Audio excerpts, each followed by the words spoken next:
Hello everyone, कैसे हो आप लोग? आई होप बहुत अच्छा कर रहे होगे। So fourth video, and I promise कि ये one of the best video होगी जो कि आप देखने जा रहे हो अबाउट टेक्निकल एनालिसिस, जहाँ पे आप टेक्निकल एनालिसिस क्या है ये समझोगे। टेक्निकल एनालिसिस को लेके कुछ मिथ है वो हम लोग समझेंगे, और टेक्निकल एनालिसिस क्या काम करता है नहीं करता है, क्या उसके पीछे की साइकोलॉजी है, कैसे उसको लेके चलना है, बिगिनर स्टेज पे कैसे देखना है, प्रोफेशनल स्टेज पे कैसे देखना है, सारी चीज़ डिस्कस करेंगे। सो बिना किसी देर करे लेट्स गेट स्टार्ट।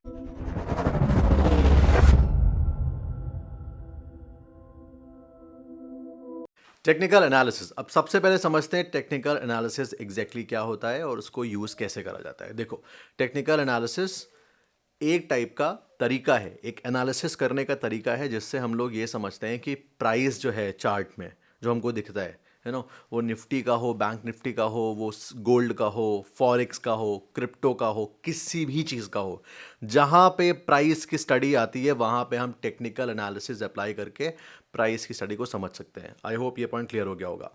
अब क्योंकि मैंने आपको चीज़ बताया है तो आपके दिमाग में ये चीज़ पहले से सेट होनी चाहिए कि ऐसा नहीं होता है कि हम फॉरेक्स के लिए कुछ और टाइप की एनालिसिस यूज़ कर रहे हैं, क्रिप्टो के लिए कुछ और टाइप के एनालिसिस, इंडियन मार्केट के लिए कुछ और, इसके लिए कुछ और। सबका अपना अपना मूवमेंट है। फॉरेक्स में लिक्विडिटी ज़्यादा है तो प्राइस एक्शन ज़्यादा अच्छे से काम करता है। इंडियन मार्केट में थोड़ी सी कम है एज़ कम्पेयर टू फॉरेक्स, तो उस वजह से उतना अच्छे से काम नहीं करता है। बट जहाँ कहीं भी चार्ट की बात आती है, जहाँ कहीं भी प्राइस की स्टडी की बात आती है, वहाँ टेक्निकल एनालिसिस अप्लाई होता है। यह आपको दिमाग में बात रखनी है, ठीक है। This is first thing. अब एग्जैक्टली हम प्राइस की स्टडी करते हैं। नाउ मैं स्टडी वर्ड यूज़ कर रहा हूँ बिकॉज बहुत से लोगों को ये लगता है कि अगर हम टेक्निकल एनालिसिस सीख जाएंगे तो हम ट्रेडर बन जाएंगे। आपकी अंडरस्टैंडिंग के लिए बता दूं, ये बहुत ही ज़्यादा रॉन्ग थॉट है। टेक्निकल एनालिसिस सही से सीख के हो सकता है आपको प्राइस बेहतर समझ आने लगे, बट ट्रेडर बनना सिर्फ टेक्निकल एनालिसिस पर डिपेंड नहीं करता। टेक्निकल एनालिसिस सिर्फ ये मान के चलो एक स्टेज 2 जैसा है, एक फेज 2। ऑलराइट, अब आपको ये तो समझ में आ गया कि ठीक है ये करके यूज होता है, सेकंड फेज है, यही सब कुछ नहीं है। अब टेक्निकल एनालिसिस एग्जैक्टली है क्या, क्या करोगे, क्या एजेंडा होता है, क्या देखना होता है चार्ट में। दो वर्ड बोल रहा हूं, ध्यान से सुनना, आपके दिमाग में बैठ जाने चाहिए। अगर ये बिठा लिया आपने, आपका 90% confusion clear. Technical analysis, trends और टर्निंग पॉइंट्स। फिर से मैं रिपीट कर रहा हूं वर्ड, ट्रेंड्स और टर्निंग पॉइंट। बस ये दो चीजें बताता है हमें। ट्रेंड समझना होता है कि मार्केट में किधर का ट्रेंड है, ताकि हम उसको प्लान बना के फॉलो कर सकें, और जितना भी बड़ा मूव आगे और आना है वो कैप्चर करने की कोशिश करना। सेकेंड थिंग, टर्निंग पॉइंट्स, कि प्राइस यहां से रिवर्स कर सकता है। सो अगर प्राइस यहां से रिवर्स करा, मैं उसके ऑपोजिट ट्रेड ले सकता हूं। मतलब अगर गिर रहा है तो कहां से रिवर्स हो सकता है, और उठ रहा है तो कहां से गिर सकता है। बस इसके अलावा सारे कंफ्यूजन दिमाग से निकाल दो।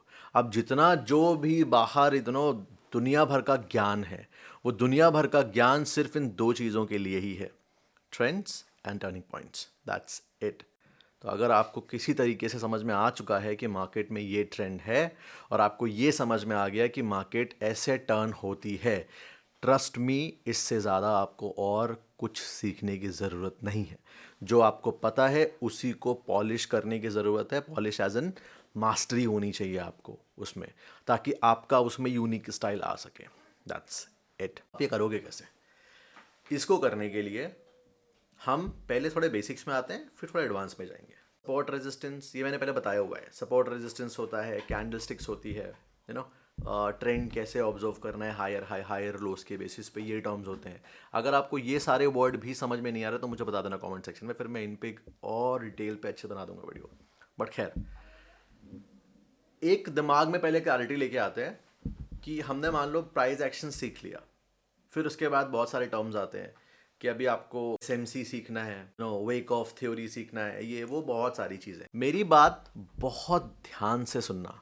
आप सपोर्ट रेजिस्टेंस सीखो, हॉरिजॉन्टल वाले जो होता है, या आप ट्रेंड लाइन सीखो, या आप सिर्फ कैंडल स्टिक सीखो, या आप स्मार्ट मनी कॉन्सेप्ट सीखो, उसमें break of structure, change of character, E Q L, E Q H, liquidity hunt, ये सब हेवी टर्म्स, ये सीख लो। वेक ऑफ थ्योरी सीख लो, ईएमए की स्ट्रैटेजी सीख लो, ऑर्डर फ्लो सीख लो, ऑक्शन थ्योरी सीख लो, कुछ भी सीख लो, कुछ भी, आई एम टेलिंग, कुछ भी, दुनिया की कहीं से कोई भी स्ट्रैटेजी पकड़ के ले आओ। क्या आप उसमें 100% डिपेंड हो सकते हो, ये अपने आप से क्वेश्चन पूछना। और अगर आपको कभी कोई स्ट्रैटेजी बताने के लिए कोशिश कर रहा है कि नहीं मैं आपको ये स्ट्रैटेजी सिखा दूंगा, उससे पूछना क्या मैं इसमें 100% सही होऊंगा, या कोई आपको एल्गो बता रहा है, जो भी है, ठीक है। ये सारे जो मैंने नाम लिए इतने सारे, आप उनसे पूछना कि क्या इसमें गारंटी है कि 100% मेरी ट्रेड सही ही जाएगी। The answer will be no. As a professional, how I think, when it comes to trading, I think in probability terms. मतलब जो मेरा माइंडसेट है वो प्रोबेबिलिटी माइंडसेट है। सो अब वो माइंडसेट की वजह से मुझे घंटा फर्क नहीं पड़ता कि आपके पास में क्या स्ट्रैटेजी है, ये है, वो है, वो है। I know the reality of this thing because of this probability mindset. And I feel professionals जो भी, मतलब जो दिल से ट्रेडिंग समझता होगा, वो एग्री करेगा इस पॉइंट ऑफ व्यू से कि यही रियलिटी है। इसी वजह से सिंपल सिंपल चीज़ें भी कई बार बहुत एक्स्ट्रा ऑर्डिनरी तरीके से वर्क करती है। मैंने लोगों को सिंपल हॉरिजॉन्टल सपोर्ट रेजिस्टेंस पे लाखों करोड़ों बनाते हुए देखा है, और मैंने खुद ने बनाया है। और कई बारी बहुत ज़्यादा ओवर कॉम्प्लिकेटेड चीज़ लगाने के बाद भी लॉस हो गया है।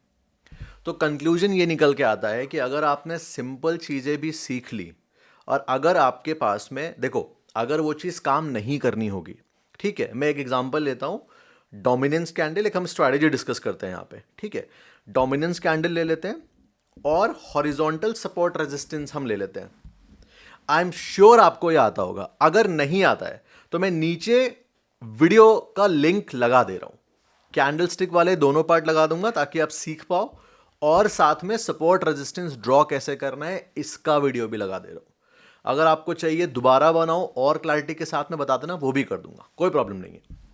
बट अभी हम क्या कर रहे हैं, एक हॉरिजॉन्टल सपोर्ट रेजिस्टेंस हमें ड्रॉ करना होता है और डोमिनेंस कैंडल देख के ही हम एंट्री करेंगे। अच्छा, सपोर्ट के पास जब मार्केट आएगी बेस लाइन पे, तो हम सिर्फ लॉन्ग लॉन्ग की ट्रेड्स देखेंगे, और रेजिस्टेंस के पास जब मार्केट आएगी तो हम सिर्फ शॉर्ट शॉर्ट की ट्रेड्स देखेंगे। नाउ अंडरस्टैंड, जब आप ये करोगे जाके, हो सकता है फर्स्ट ट्रेड में आपका स्टॉप लॉस लग जाए, हो सकता है सेकंड ट्रेड में स्टॉप लॉस लग जाए। आप अपने आप को जज तब तक मत करना जब तक आपकी 30 ट्रेड्स नहीं हो जाती। और 30 ट्रेड जब आपकी हो जाए तो मुझे यहाँ पे एक्यूरेसी लिख के बताना, जेन्युइन वाला। देखो, आई नो मे भी शायद एक दो फेक कमेंट आ सकते हैं कि मेरा तो जीरो हो गया। जीरो नहीं हो सकता। पॉइंट आपको बस ये समझाने का है कि अगर कोई चीज़ बिल्कुल कभी काम ही नहीं करनी है तो वो कभी काम नहीं करेगी। Every time you are going to get stop losses in that. और अगर कोई चीज़ काम कर रही है तो अगेन एक बार काम करिए। मार्केट जो होता है वो प्रोबेबिलिटी साइकिल्स में चलता है। ये बहुत लंबा लेक्चर है, मैंने बहुत समझाया बहुत लोगों को, भी बताऊंगा आगे, डोंट वरी, ठीक है। इससे आपका दिमाग खुल जाएगा और अच्छे तरीके से। बट पॉइंट यहाँ पे ये है कि अगर आपने सिंपल चीज़ें भी सीखी तो आपके लिए इनफ है। अब इनफ का मतलब भाई ऐसा तो नहीं है सिर्फ कि आप, अगर ऐसा होता सिर्फ कि सिर्फ हॉरिजॉन्टल सपोर्ट रेजिस्टेंस ड्रॉ करके कैंडलस्टिक के बेसिस पे हर कोई ट्रेडर बन जाता तो हर घर में ट्रेडर होता, बट रियलिटी नहीं है। अब आता है उसके बाद ट्रेनिंग वाला पार्ट। ट्रेनिंग कैसे, आपने हॉरिजॉन्टल सपोर्ट रेजिस्टेंस सीख लिया, ठीक है।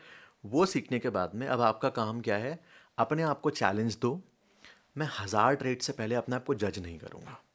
यूजुअली मैं 100 ट्रेड बोलता हूँ, बट अगर आपको एकदम ऐसा वो चाहिए ना, एक दृढ़ निश्चय, तो आप माइंड में लेके चलो कि मेरे को 1000 ट्रेड तक सर्वाइव करना है। और अपना जो कैपिटल है, 5000 है, 10,000 है, 15,000 है, 20,000 है, जो भी है, ये मान के चलो कि मार्केट को फीस दे रहे हो। ये मान लो कि मेरे को फीस दे दी, अगर लॉस भी होता है तो ये मान लो मेरे को फीस दे दी, ठीक है। देखो बॉस, फीस तो आपको देनी पड़ेगी। अब आप किसी से दुनिया में ऐसा सीखने में जाके दो, ठीक है। जेन्युइन बंदा होना चाहिए, ऐसा नहीं कि हवा में कुछ भी बता रहा है आपको, जेन्युइन तरीके से उसको सीखने में दो, तो वो अपना एक्सपीरियंस समराइज करके आपको क्या कहते हैं समझाएगा, और आपके पीछे एकदम चढ़ के बैठेगा, बताएगा आपको, ठीक है। ऐसा बंदा होना चाहिए, चढ़ने वाला एकदम। या फिर खुद से करो। अब खुद से करोगे उसका क्या एडवांटेज है, कि आपको कहीं फीस नहीं देनी पड़ रही है, बट कहीं फीस नहीं देनी, मार्केट को फीस देनी है, ये माध्यम लेके चलो। मतलब ऐसा समझ लो कि मैं ग्रेजुएशन करने बैठा हूं मार्केट की लेके। अब जो first semester, second semester, third semester, fourth semester, ये 4 सेमेस्टर की फीस आपको देनी है। आपको कैसे देना है, क्या देना है, फीस सेट कर लो। अगर आपको एक्चुअली में एज अ ट्रेडर इवॉल्व होना है तो देखो 2-4 दिन के लिए पैसे बनाने आए हो अगर, तो ऐसे तुक्के में जो समझ में आया ट्रेड ले लो कहीं से, अगर पैसा बन गया बस उसके बाद छोड़ देना। बट अगर एक्चुअली में एज अ ट्रेडर बनना है, इवॉल्व होना है, तो ये प्रोसेस आपको फॉलो करना पड़ेगा। अब आपको जब पता है कि बॉस मेरा स्टॉप लॉस तो उधर भी लग सकता है, मेरा स्टॉप लॉस इधर भी लग सकता है, तो मैं कॉम्प्लिकेटेड चीजें क्यों सीखूं? पॉइंट है कि नहीं है? पहले बेसिक सीखता हूं, कुछ कोशिश करता हूं, पैसा बन रहा है अगर मेरा, फिर मैं जाके कॉम्प्लिकेटेड चीजों के पीछे भागूंगा। वो भी तब जब मेरा इधर से पैसा बनने लगेगा, और वो भी कॉम्प्लिकेटेड तब सीखना है जब मेरे ही सिस्टम से कुछ मिलता जुलता होना चाहिए। मान लो मैं सपोर्ट रेजिस्टेंस पे ट्रेड करता हूं, कल को मुझे किसी ने आके बता दिया ऑप्शन थ्योरी, अब मेरा दिमाग पगला जाएगा, मैं इधर कर रहा हूं उधर कर रहा हूं। पॉइंट आप समझ रहे हो? तो कुछ भी सीखो, एक चीज पकड़ लो। अच्छा, अब इससे होगा क्या? मान लो आप सपोर्ट रेजिस्टेंस और कैंडलस्टिक के बेसिस पे सिर्फ ट्रेड करते हो, इससे I have not seen a single person yet, ठीक है, सिंगल पर्सन। अगर पहले कभी किसी ने बोला, देखो मैं बहुत ज़्यादा यूट्यूब इंस्टाग्राम में एक्टिव नहीं रहा हूँ, बट अगर आपको ऐसा कोई पहले इंसान से बोलते हुए दिखा है तो प्लीज़ उसका वीडियो मुझे लिंक कमेंट सेक्शन में बोलना, I will literally apprise him. किसी ने कभी भी मसल मेमोरी की बात नहीं करी, स्पेसिफिकली डे ट्रेडिंग में और स्कैल्पिंग में। मसल मेमोरी क्या होता है? आप, हम एक वैसे लेते हैं, मैं ना 2-3 एग्जांपल दे सकता हूँ आपको, आप रिलेट तो कर ही जाओगे। ड्राइविंग की एग्जांपल अगर ले लें, एक एक्सपर्ट पर्सन है, ठीक है, या आपको अगर कार चलानी आती है, आप दिन याद करो अपना, जब पहली बार आपने कार चलाई थी तो आपने गाड़ी कैसे उठाई थी, ऐसे करके धक्का देके, और फिर बंद हो गई थी तुरंत, फिर स्टार्ट करी थी, फिर लगाया, फिर दोबारा बंद हो गई, तीसरी बार गाड़ी धीरे धीरे करके उठी, बहुत धीरे धीरे जब रेस छोड़ी हमने। अब क्या है, आप ट्रैफिक में होते हो, आप अगर आपको 4-5 साल हो गए, आपको अच्छा खासा ड्राइविंग एक्सपीरियंस, तो आप तो ड्रिफ्ट मार दो, है ना? ठीक है, this is for example. Second example, एक जिम का एग्जाम्पल लेते हैं। मान लो 2 पर्सन है, अभी वही रेपिटेशन अगर हमको बोला जाएगा, हम अगर बाइसेप कर्ल्स कर रहे हैं ना, बाइसेप कर्ल्स करते हैं हम, अगर हम बाइसेप कर्ल कर रहे हैं तो हमारा मे बी बॉडी ऐसे ऐसे मूव करे, यूजुअली सबका करता है स्टार्टिंग में, है ना, हम ताकत ज़्यादा लगाते हैं, या फिर हमारी बैक हल्की सी आर्च हो रखी है, एकदम ऐसे हम वो नहीं है, तो हमारा कोच क्या बोलता है, दीवार के सहारे जग के सिर्फ ये मूव करो। अच्छा, कोच अगर बाइसेप कर्ल करता है तो उसकी बॉडी एकदम स्ट्रेट रहती है ना, ऐसे झोल ले रहा होता है वो ना, कुछ एकदम स्ट्रेट, उसके सिर्फ हैंड मूव कर रहे होते हैं और हमें उसके मसल फ्लेक्स करते हुए दिखते हैं। हम सोचते हैं यार हमारा बॉडी पॉस्चर ऐसा कब आएगा?